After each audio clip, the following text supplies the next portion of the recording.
जब हमारे पास कुछ एक्स्ट्रा अमाउंट आ जाता है तो हम सोचते हैं इन्वेस्टिंग करने का। अब ट्रेडिशनल मैनर को अगर फॉलो किया जाए तो इन्वेस्टिंग दो चीजों में हम करते हैं, एक रियल एस्टेट में और एक गोल्ड में, जो कि हमारे रिलेटिव्स ने भी कर रखा होता है। आज हम बात करने वाले गोल्ड के बारे में। आज समझिए आपके पास 1 लाख रुपए आया, आप सोचते हो कि यार इसमें इन्वेस्ट करना है हमको गोल्ड में, जो कि प्रीशियस मेटल है, अप्रिशिएट होता है, हम सब जानते हैं। अब यहां हमें एक चीज समझनी है कि अगर मैं फिजिकल गोल्ड लेने शॉप पे जाता हूं तो किस हिसाब से मुझे चार्जेस पड़ते हैं और किस हिसाब से मेरी कंसर्न्स किस हिसाब से क्लियर होती है। सबसे पहली चीज, जब मैं शॉप पे जाता हूं गोल्ड परचेज करने के लिए तो क्या प्राइस चल रहा है, क्या प्योरिटी है गोल्ड की। अब ऑथेंटिक ज्वेलर्स होते हैं, किसी तरीके से वो ये मिसकंसेप्शन भी दूर हो जाता है। दूसरी चीज, मेकिंग चार्जेस। मैंने गोल्ड 1 लाख रुपए का लिया, भले से वो 22 कैरेट का हो, 24 कैरेट का हो, डजेंट मैटर, प्योरिटी क्लियर हो गई। दूसरी चीज होती है मेकिंग चार्जेस। 1 लाख के ऊपर मिनिमम 9 से 10% तो मेकिंग चार्जेस लगता ही है, और इवन इससे ज्यादा भी होता है कहीं की जगह पे। तो 1,10,000 का तो मुझे मेरा गोल्ड ही पड़ गया। अब एक सिनेरियो में देता हूं आपको, जब कल को हम ये सारी चीजें इकट्ठा करते हैं ताकि हम आगे जाके कोई एसेट बनाना चाहे तो वहां पे हम इस सारी चीजों को सेल आउट कर सके। अब अगर मुझे कल को गोल्ड बेचना है, गोल्ड का प्राइस 1,20,000 हो गया, 1,15,000 रुपए हो गया। अब जब मैं ज्वेलर के पास जाऊंगा तो क्या वो मुझे 1,15,000 या 1,25,000 रुपए देगा ऊपर से? नहीं, it doesn't matter for him ना। आज जो गोल्ड की वैल्यू है और कल जितनी वैल्यू अप्रिशिएट हुई वो रॉ प्राइस गोल्ड का आपको देगा। They will not include any making charges on it. So basically देखिए, चीजें सारी अच्छी है, गोल्ड ज्वेलरी फिजिकल भी अच्छी है, बट आज हम समझेंगे इन्वेस्टिंग पर्पज से। आज हम समझेंगे किस तरीके से हम वाइजली इन्वेस्टमेंट कर सकते हैं और एक्स्ट्रा प्रॉफिट जनरेट कर सकते हैं। यहाँ पे मैं इन्वेस्टिंग के बारे में बात करूंगा, हम डिटेल में समझेंगे ETF के बारे में, एक्सचेंज ट्रेडेड फंड्स। जो गोल्ड का प्राइस आज चल रहा है उसके यूनिट्स आपको मिलते हैं, हम डिटेल में उसके बारे में बात करेंगे। ऑल्दो ये मोटिव ये वीडियो बनाने का यही है, किस तरीके से हम अपना प्रॉफिट बेहतर बना सकते हैं एज पर्सपेक्टिव ऑफ इन्वेस्टिंग, और सिमिलरली गोल्ड सिल्वर को भी हम कवर करेंगे। So if you are watching this video for investment purpose और for knowledge purpose, you should need to watch this entire video. This is Sadiq Ansari and you are watching Edu Finance Insights. So आज हम जो investing के ऊपर बात करने वाले हैं वो बेसिकली फॉलो की जाती है अमेरिकाज वगैरह में, ठीक है। वहां के लोग, आप यकीन मानो, यहाँ पे अगर 100 में से 35 या 40 लोग इन्वेस्ट करते हैं तो वहां पे ये रेशियो 85 के आसपास है। तो वो क्या अप्रोच फॉलो करते हैं, उनसे सीख के हमने एक कॉन्सेप्ट निकाला है, उसको बोलते हैं ETF, एक्सचेंज ट्रेडेड फंड्स। अब ETF क्या होता है? बेसिकली हर स्टॉक मार्केट में ना स्टॉक्स होते हैं, म्यूचुअल फंड्स होते हैं, उसी तरीके से ETF भी होते हैं। ETF में बास्केट ऑफ स्टॉक्स मिलते हैं आपको, और अगर पर्टिकुलरली मैं बात करूं सेक्टर की तो सेक्टर स्पेसिफाइड ETF भी होता है। बट आज हम बात कर रहे हैं गोल्ड और सिल्वर की। गोल्ड और सिल्वर की ETF किस तरीके से काम करते हैं? गोल्ड का प्राइस ऊपर या नीचे हो रहा है, ये ETF उसके हिसाब से काम करते हैं, वो ट्रैक करते हैं और उस हिसाब से वो ऊपर नीचे होता है। अब ये ETF कौन हैंडल करता है?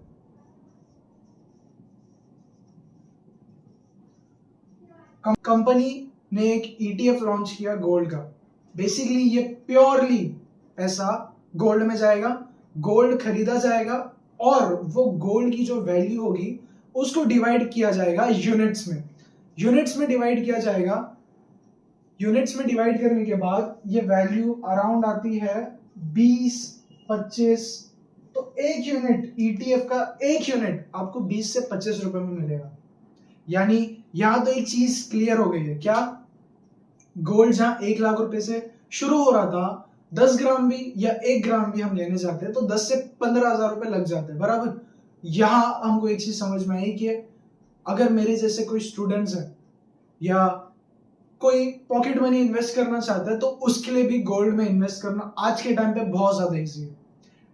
ETF 20-25 रुपए में आपको देखने को मिल जाएंगे। इनफैक्ट ये ETF बढ़ते भी, और आप चाहे तो जिस तरीके से आप फिजिकल गोल्ड बेसिस आते हो तो एक प्रॉब्लम आती है, यहाँ रेट निकाला, वहां रेट निकाला, इतना पैसा लगा, उतना पैसा लगा। यहाँ ऐसा नहीं है, आपने खरीदा और आपने बेच दिया, प्रॉफिट हुआ तभी।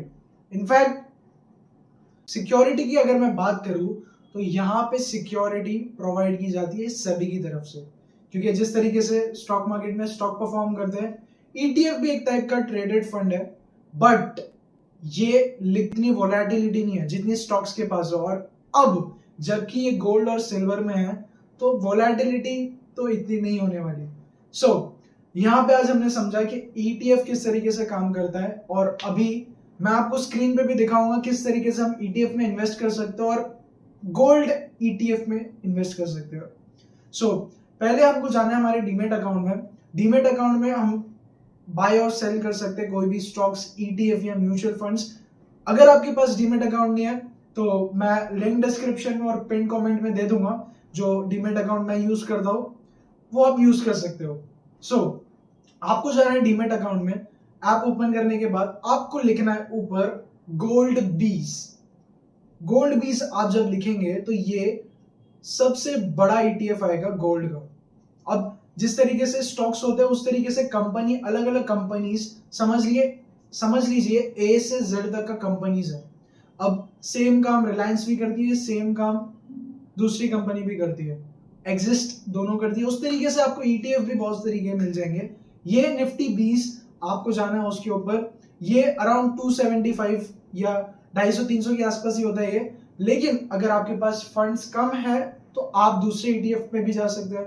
मराई एसेट हो गया, आदित्य बिरला ETF हो गया, गोल्ड या सिल्वर आप डाल सकते हो उसमें। अब आप जाएंगे और क्लिक करेंगे बाई पे।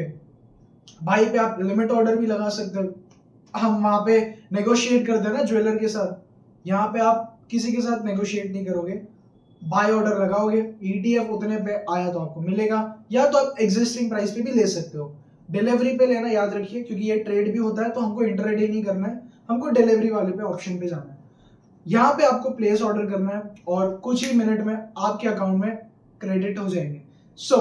ये था इन्वेस्टिंग पर्पज से। अब हम बात करते हैं ETF और फिजिकल गोल्ड कितना बड़ा डिफरेंस क्रिएट करता है।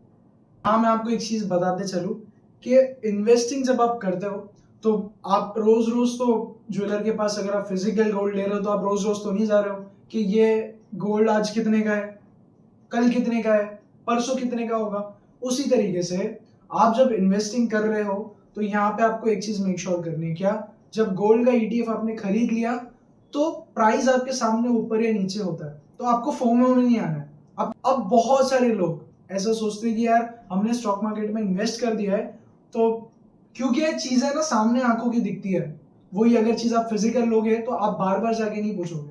यहाँ पे ये ट्रांसपेरेंसी है, तो उस चीज को ध्यान रखना है। दूसरी चीज, कभी भी एक चीज मैं आपको बोलता हूँ, गोल्ड या सिल्वर बहुत अच्छा एसेट है। जो मैंने चीजें आपको बताई गोल्ड के लिए, वो सिल्वर के लिए भी सेम काम करती है। गोल्ड और सिल्वर दोनों एक जैसे ही है, अब क्योंकि प्रीशियस मेटल है।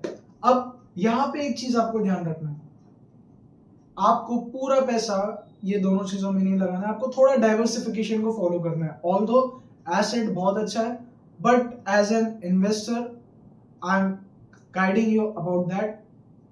तीसरी चीज, प्रॉफिट बुकिंग की अगर मैं बात करूं तो जब ये टॉप पे चले जाए तो आप प्रॉफिट बुक कर सकते हो, या आपको कोई एक्सपेक्टेशन कि आपके मीट हो जाए तो आप ये प्रॉफिट बुक कर सकते हो, नहीं तो there is no required to book any profit.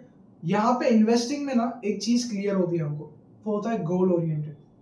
मुझे कल को कोई चीज खरीदनी है, उस हिसाब से मैं इन्वेस्टिंग कर रहा हूँ। जब क्राइटेरिया मेरा वो मीट हो जाएगा तो मैं अपनी इन्वेस्टिंग होल्ड करके उस चीज में अपने पैसे लगा दूंगा, क्योंकि अपॉर्चुनिटी कॉस्ट मुझे वहां अच्छा मिल रहा है। उसी तरीके से अगर आप नए हो, अगर आप मेरे जैसे टीनेजर हो, तो आपको ये चीज जरूर ध्यान में रखनी है, एक गोल डिसाइड करना है अपना, इन्वेस्टिंग का एक पर्पस निकालना है। ऑल्दो आप कर रहे हो तो बहुत अच्छी बात है, अगर नहीं कर रहे हो तो you need to start in investing. आज की वीडियो में हमने समझा किस तरीके से गोल्ड, सिल्वर और प्रीशियस मेटल हम अच्छे से खरीद सकते हैं और इवन एक्स्ट्रा प्रॉफिट जनरेट कर सकते हैं।